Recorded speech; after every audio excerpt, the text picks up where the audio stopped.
जीवित परमेश्वर के जीवित व्यवस्था के वचन। ले व्यवस्था की पुस्तक अध्याय 18। फिर यहोवा ने मूसा से कहा, इस्राएलियों से कह कि मैं तुम्हारा परमेश्वर यहोवा हूँ। तुम मिस्र देश के कामों के अनुसार जिसमें तुम रहते थे न करना, और कनान देश के कामों के अनुसार भी जहाँ मैं तुम्हें ले चलता हूँ न करना, और न उन देशों की विधियों पर चलना। मेरे ही नियमों को मानना और मेरी ही विधियों को मानते हुए उन पर चलना। मैं तुम्हारा परमेश्वर यहोवा हूँ। इसलिए तुम मेरे नियमों और मेरी विधियों को निरंतर मानना। जो मनुष्य उनको माने वह उनके कारण जीवित रहेगा। मैं यहोवा हूँ। तुम में से कोई अपनी किसी निकट कुटुंबिनी का तन उघाड़ने को उसके पास न जाए। मैं यहोवा हूँ।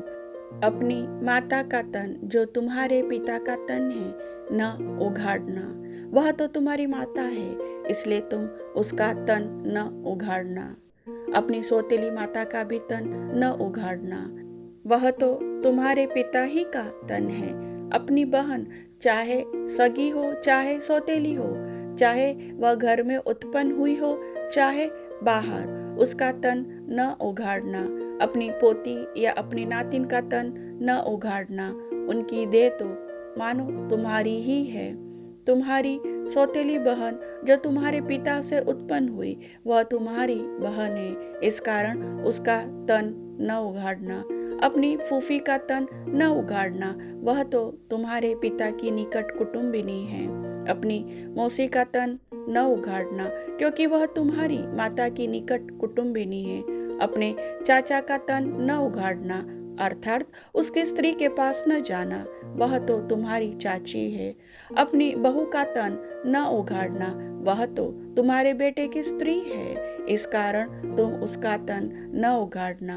अपनी भाभी का तन न उघाड़ना, वह तो तुम्हारे भाई ही का तन है। किसी स्त्री और उसकी बेटी दोनों का तन न उघाड़ना, और उसकी पोती को या उसकी नातिन को अपनी स्त्री करके उसका तन न उघाड़ना। वे तो निकट कुटुंबिनी है, ऐसा करना महापाप है। और अपनी स्त्री की बहन को भी अपनी स्त्री करके उसकी सौत न करना, कि पहली के जीवित रहते हुए उसका तन भी उघाड़े। फिर जब तक कोई स्त्री अपने ऋतु के कारण अशुद्ध रहे, तब तक उसके पास उसका तन उघाड़ने को न जाना। फिर अपने भाई बंधु की स्त्री से कुकर्म करके अशुद्ध न हो जाना।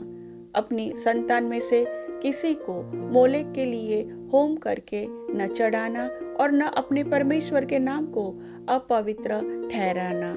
मैं यहोवा हूँ। स्त्री गमन की रीति पुरुष गमन न करना, वह तो घिनौना काम है।